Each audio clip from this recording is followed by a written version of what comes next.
Okay, today I have with me one of the leading members of the world international mafia of polyglots. Good Lord. Who meet, who meet from time to time and put out videos and produce various things for language learning, and a fellow that I respect tremendously for his language skills and his entrepreneurship around language learning, Olly Richards, who joins us from somewhere in England, I believe. Yes, lockdown in London, coming to you. Lockdown in London, okay.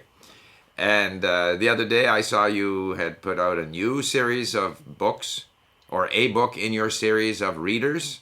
I can't remember which language. Tell us a little bit about you and about your graded readers that you've been, and the other areas. Stuff. Yeah, okay. Well, what are you up to? Tell us. A lot of my viewers will know you, but bring us up to date. Yeah, well, thanks for the intro. I see if I can live up to that. So yeah, my name is Olly Richards, and I blog at a website called iwillteachyoualanguage.com, and that's where I kind of started this whole journey. And over the years, I've kind of shifted into teaching languages and creating books and courses to teach people. And I use I have an approach that centers around stories. I call this method Storylearning. That's how I'm kind of branding it these days. And so to help people do that, I create books and courses which are all have a story at the heart of it. So we're giving people lots of nice, fun input at a good level, along with different kinds of instruction to help them learn. And I've released a series of graded readers with Teach Yourself, which I'm sure some of you guys are going to be familiar with. Yes, absolutely. And I've got lots of new languages in there, like Turkish and things like that. Turkish! I'm going to get Turkish. Yeah, you've also got Swedish and Teach Yourself are great because they are all for like creating stuff in less common languages. So we're currently working on Welsh. How about that? Uh-huh. Japanese. And what I've been up to is I see my career a bit differently these days. I used to just spend all my time learning languages. Now I don't do so much of that in recent years. I haven't been doing so much of that in recent years. I'm kind of becoming more and more interested in how I can kind of create stuff to help other people learn. And that's pretty much what I'm focusing on these days. Well, this is the problem. I have been working on my Persian and Arabic, but it's hard to find the time. Yeah. Because we're doing these other things now, and then we can't find enough time to work on languages. But I do enjoy exploring new languages, and I hope you come up with some graded readers in Turkish. Turkish I put on the back burner because I want to get better at reading the Arabic script. So I'm focusing in on Persian and Arabic. But there is a lack of content in those languages, a lack of content in the sort of intermediate level, which is kind of what you're focusing on. Yeah. We do your beginner book, and then the next thing you go to is a podcast, which I have transcribed, but those are very difficult for me. And so to have something in the middle is very, very good. And it's also interesting. It's interesting to think that, someone with your level of experience says, to jump up to that kind of native level is very, very difficult for you. For someone who's doing it for the first time, it's nigh on impossible because they just don't have that lived experience, that belief that it's actually possible.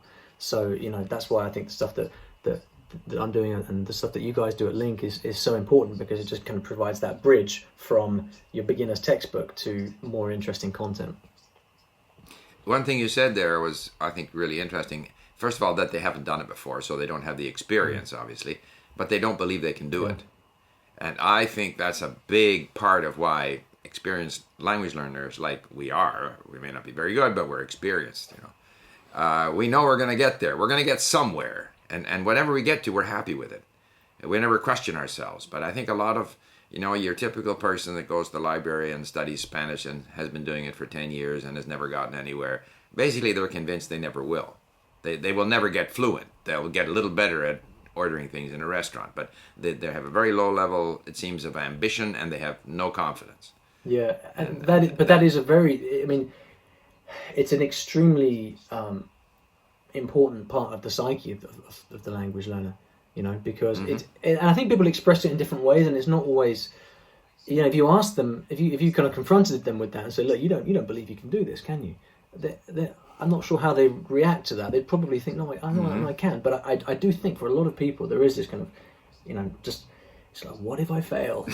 What if I can't do it? And that is there, lingering in the back of the mind. Sure, and it's just simply the fact that they've never done it. Yeah.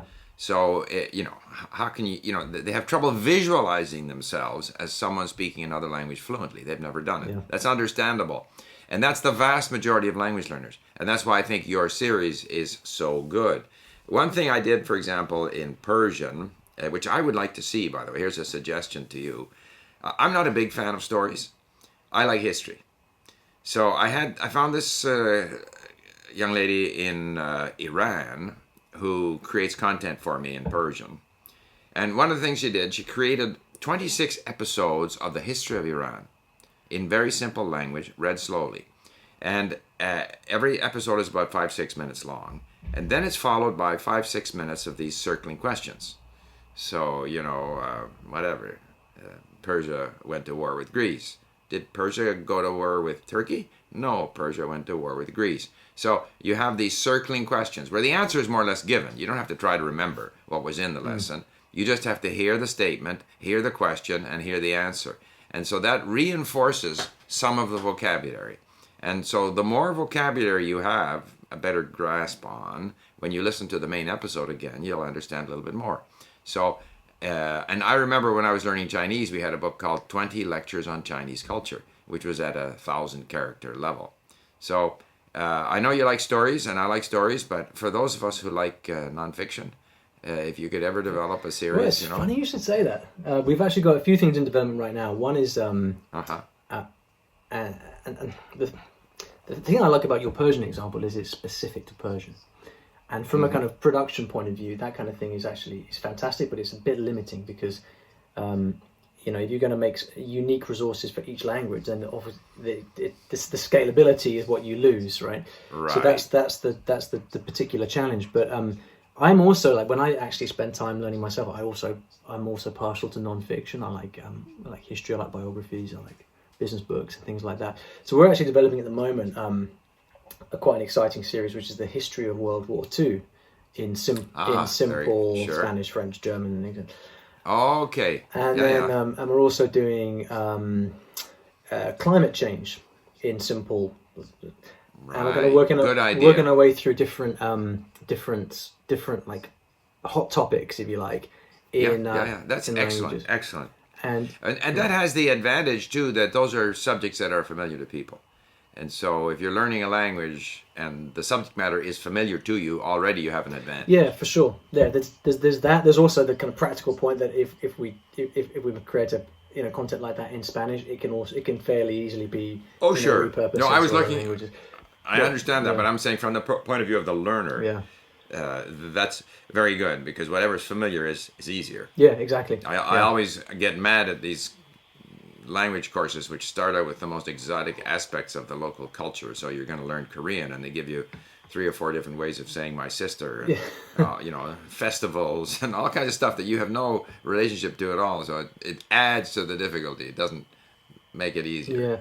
Yeah, I love the example of the Persian, the history of Persian culture though, because that's although it might be unfamiliar to someone who's just learning the language at the start, it is also often the reason that you're learning the language. So to be able to do a deep dive in that kind of topic area is extremely useful. Yeah, we don't really get into the sort of Persian festivals or stuff like that. Although she does have a series where she talks about different things Persian. But in the history, I mean, in a sense, it's familiar. You hear about the Greek-Persian wars from the Persian perspective.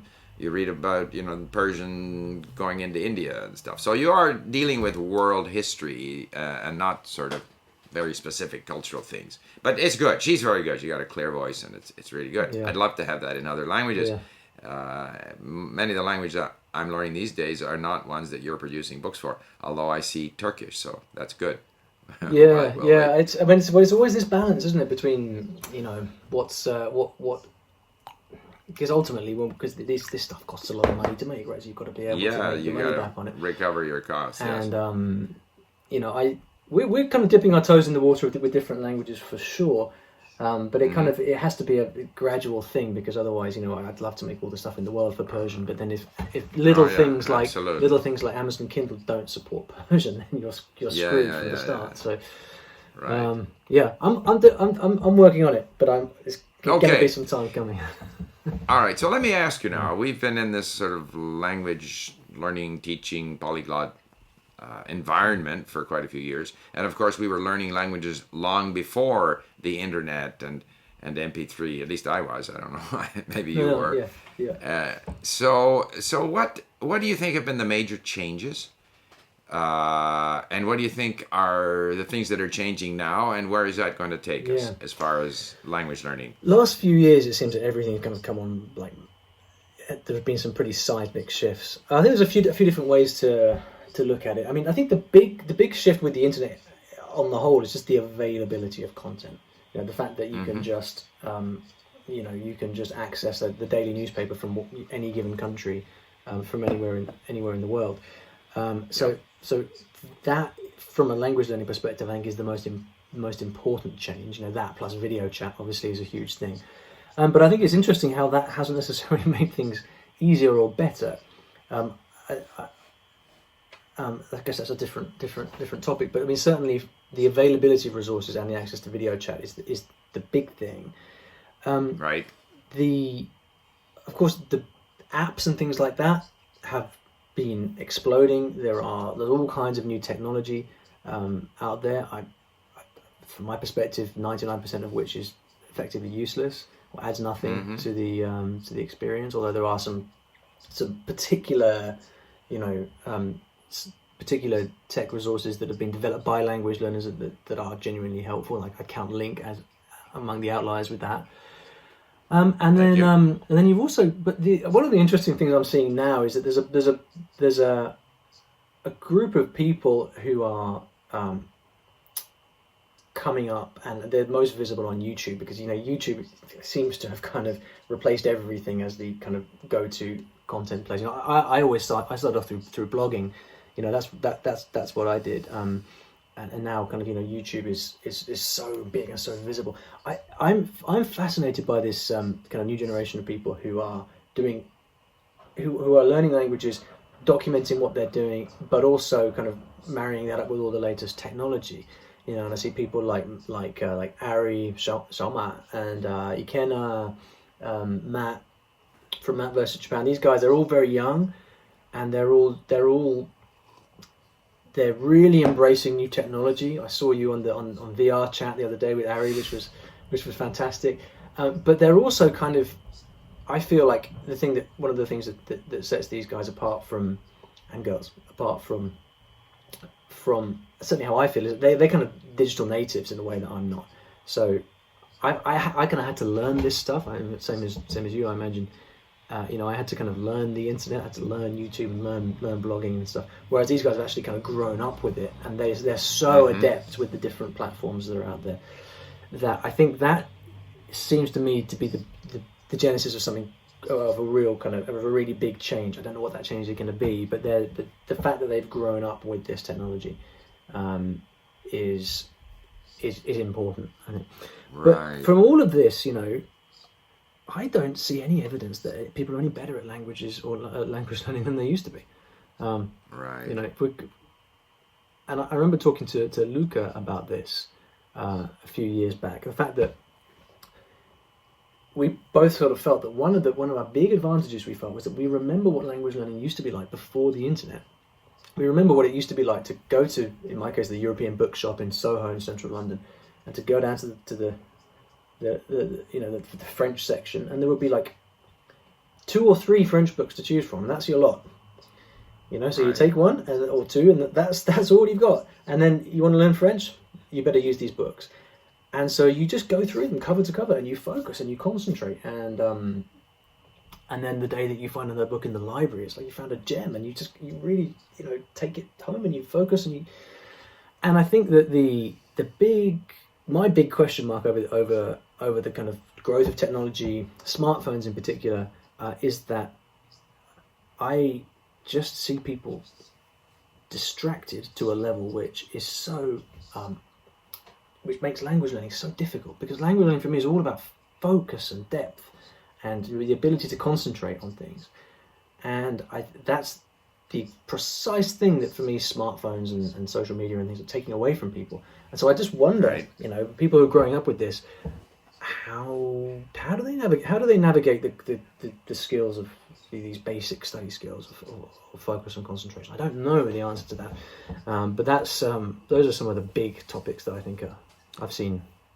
Yeah, that's very interesting, and certainly I can relate to when I was learning Chinese in Hong Kong, going to the bookstore.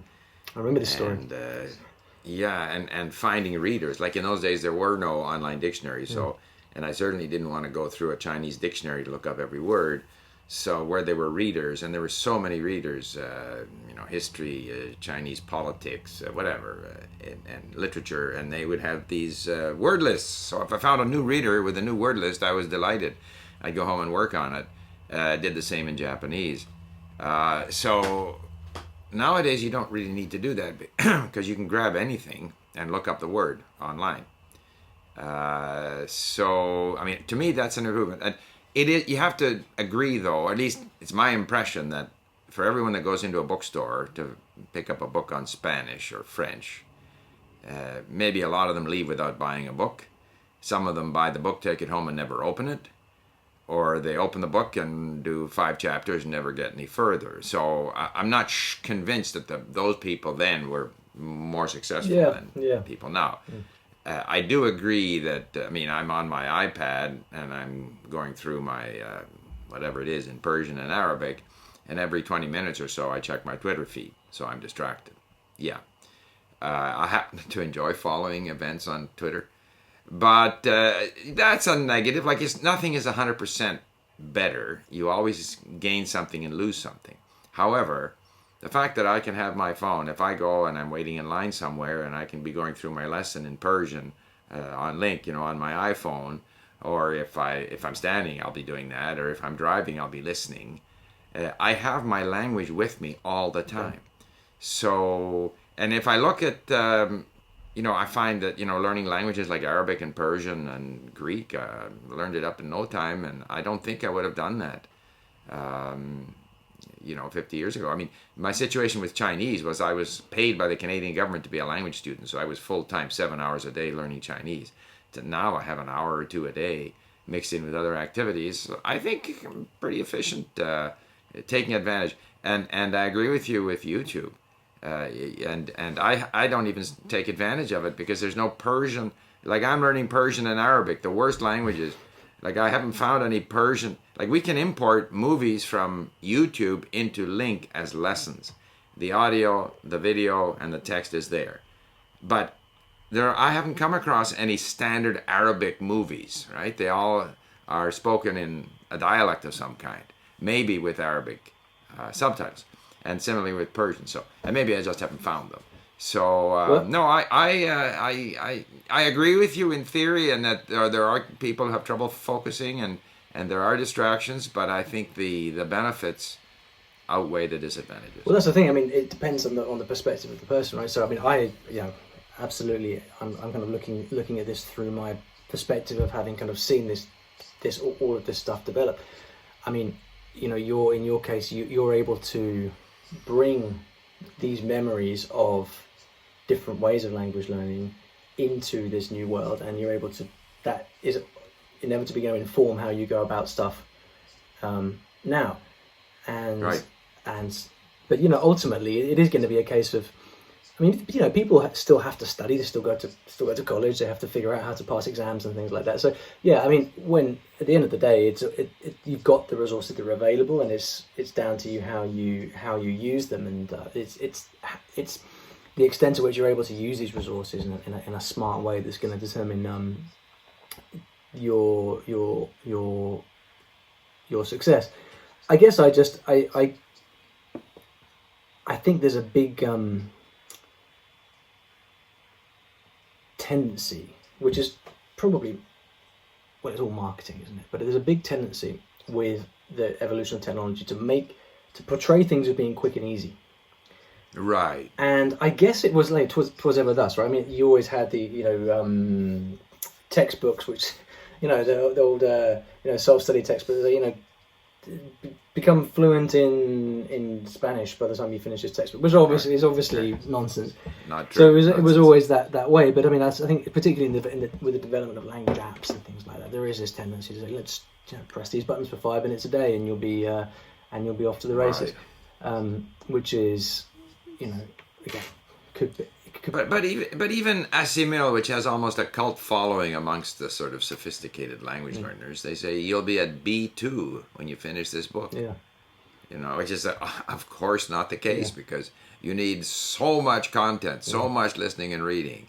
So one little book is not going to get you to B2, but they say that right there on the little corner. Yeah, and I'm sure if we went back and found the earliest examples of language textbooks, it would be the same kind of thing. Master the language. You finish this, you'll be able to speak with confidence. You'll be able to understand, and that's simply not true. And so it still comes back to your motivation, right? I was going to ask you about this, Steve. I mean, what keeps you? You're talking about you've been learning Persian, Arabic. Mm-hmm. What is it that? Is it purely the love of the? Is it the love of the process? Is it the exploration of culture? What is it that motivates you to keep adding these new languages? It's fun. To enjoy the.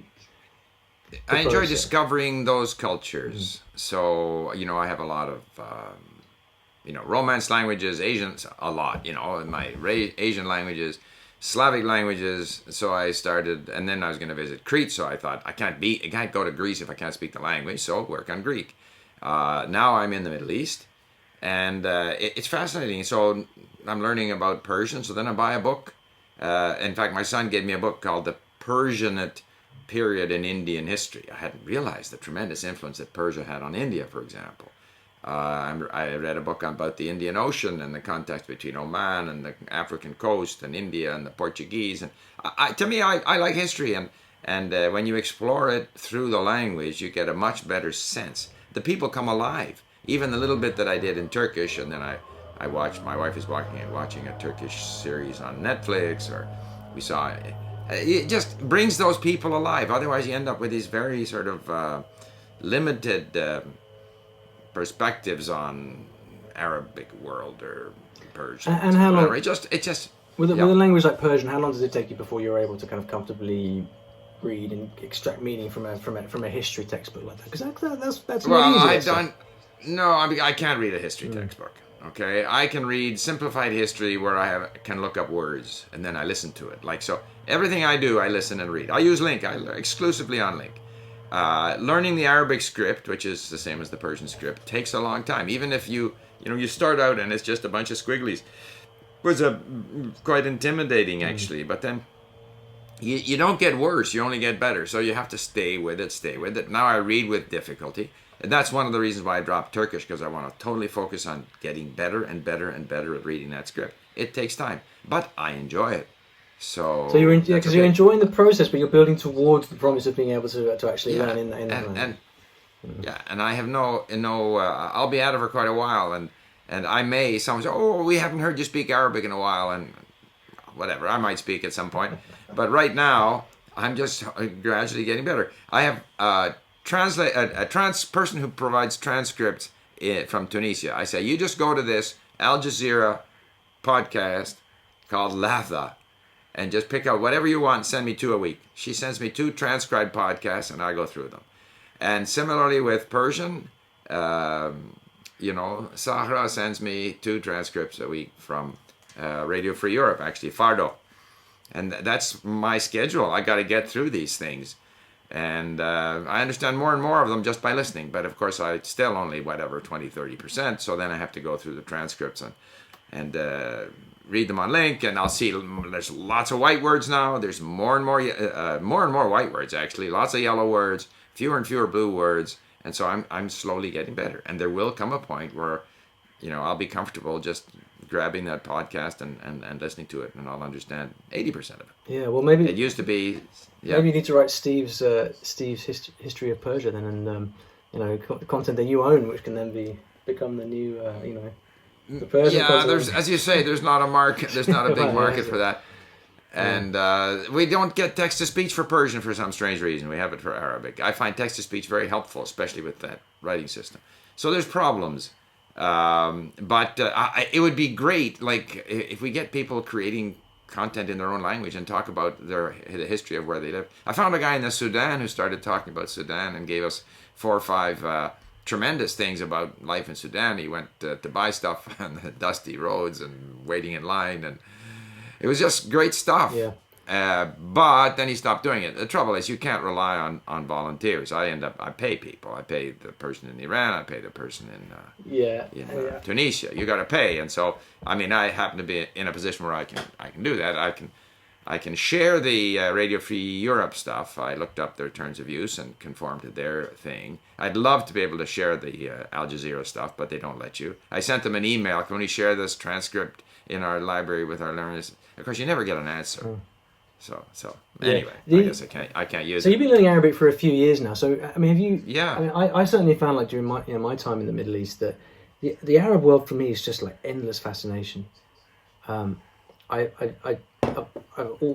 years now I've been wanting to just read a lot more than I've been able to. But it's just one of these cultures where like the more time you spend with it, the more you find, the more you discover. Yeah, and I mean that's true with everything. I mean Persia's the same way, Turkey. But it's very they're all vast, interesting. Though, Yeah. you know, the Middle East and North Africa. The Middle East, yeah. Yeah, and the more time I spent with that, and I think maybe for me because I spent time living in Qatar and in Egypt as well, so that kind of I feel like I have some kind of connection to the culture, you've got a big advantage. Even though it's so different from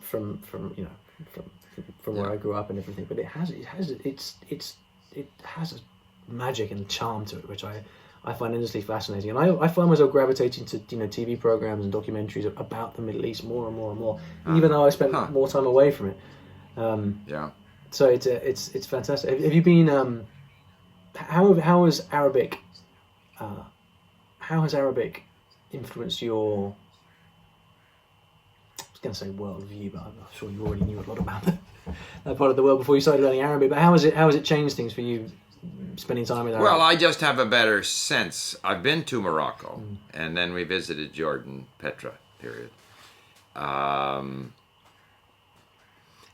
just have a better sense of that world. I've discovered that sort of Egyptian Arabic and Levantine Arabic are closer to each other than they are to Fusha. It seems to me. Yeah. That's my impression. To Standard Arabic. On the other hand, Standard Arabic pops up all the time. So if you'll be watching a Netflix series in Egyptian or say from Lebanon, and there'll be something on TV in the background, and they're speaking Standard Arabic. Or we were watching the Syrian series, or Lebanese rather, and they were part of it. They were rehearsing for a play. In fact, it was The Dollhouse by Ibsen for whatever reason. Talk about different cultures, right? So here you are in Lebanon, and they're rehearsing for this play written by a Norwegian, but they're speaking Standard Arabic in the play. So what's fascinating to me is the extent to which Standard Arabic is alive. I found even in Morocco, I found people who would speak to me in Standard Arabic. A lady running a restaurant, a taxi driver. It's just fun to discover. I'm glad the strategy. We do have at Link now. We have the mini stories in Egyptian Arabic and in Levantine Arabic, and I've listened to them. I understand them. But I'm staying with Standard Arabic because most of the history and the political stuff that I like to listen to is in Standard Arabic. Yeah, I mean, it's one of those cases where knowing Standard Arabic, it does. It's funny because it's like not for speaking, it's not particularly handy. But then if what you actually want to spend your time doing is reading, well, it's the only choice. Right. But I think going forward, the fact that there are so many resources, the fact that to me the perspective is that. It used to be that the teacher knows the language. You don't know it. The teacher gives you the language. That's gone because I can find the language anywhere. I can find explanations. I can find content everywhere. So the teacher's now more of a guide, more of someone who encourages you. And I think the teachers have to get better at helping people navigate all of the resources that are available. First of all, to stimulate them. I had a teacher who stimulated me when I was 17 years old. The teacher is the person who gets you going because motivation is so important. But it's not the expert on, Arabic grammar. I don't need an expert on Arabic grammar. I'm not interested. 7 types of verbs or something. You open these books and they got this ridiculous stuff. Like I don't need 7 types of verbs. So I think that's, so going forward, I think it's a matter of getting you started. And then sort of some graded reading material to bring you up to the next level and then helping you take advantage of Netflix and YouTube and books and stuff like that. But as you say, the danger when people are on their iPhone or their iPad is that they're very easily distracted. So I don't know what can be done. Yeah, and I guess I mean, makes you think about teacher education in general and how much teachers really think about that. There is always this dynamic between teacher and student where, and often this is guided by student expectation. You know, students expect to be taught, you know, in a traditional way. But then, you know, it's very easy for teachers to kind of slip into this trap of justifying their hourly fee by actually having presented a certain quantity of information. So I know some of the more kind of enlightened teacher training courses around the world do sort of you know, stress the importance of learner autonomy. It's kind of buzzword, and you know, motivating your learners. But it's always something of an afterthought, you know. Whereas I completely agree with you that it really should be the 80-20 of the whole exercise. You know, how can you guide your students towards finding material that's going to interest them and, you know, light a spark and get them spending time with the language. If you can do that, and the internet, you know, and you bring it back to the topic, like it's never been easier. But you do need someone to guide you to look for that stuff, because it's not immediately obvious for the student that that's what they should, you know, that's a sensible path forward. Right. But I think what's good too is that there are entrepreneurs like you, like me, and like the people who created Duolingo and whatever, and some of the stuff is useful, some isn't. Some people like certain things and other things. I should say that we do have some of Olly's material at Link. I think what you're doing is very useful. Thank you. I think that, you know, graded material, particularly with a script. Now, you're doing Spanish, French, and some of the more traditional. But you have Chinese, right? I have Arabic, Steve. Have you seen the Arabic book? We have Arabic. Oh, jeez, we got to get... Where have you been? Where have you been? Yes. I got to get this. Oh, listen. Okay, Arabic short stories. Intermediate. I will... where do I buy it? Find bookstores everywhere. All right, I'm going to get it. Amazon, basically, right now. Okay, I will get it. I will get it. And that's in standard Arabic? It is, yeah. Yeah, okay. So I think that's what's important. And it's back to front as well, by the way. It's the way it should be. Yeah, well, of course. Well, that's a given. Of course, yeah, but you find a lot of textbooks that are not. You know, they're left to right. And the other thing about books is, getting back to our being distracted, I mean, having a book in your hand is nice. And I wish that for some of the material we had at Link that we also had a book. Because it's always good to cover the same material using different sources. It's also good to cover the same material using different technologies, like a book versus doing it on the iPad. So I am going to get your Arabic thing and follow up on the Turkish. So we've had a bit of a random ramble here. That's how I like it. Good. We didn't know what we were going to quite talk about. But yeah. Any final thoughts to my viewers about language learning? Keep listening to Steve and you'll be all right. Ah, jeez. And I'll say, keep listening to Olly and you'll be all right. Okay. Thank you very much. All right then. Bye-bye, everybody. Okay. Be careful. Be safe.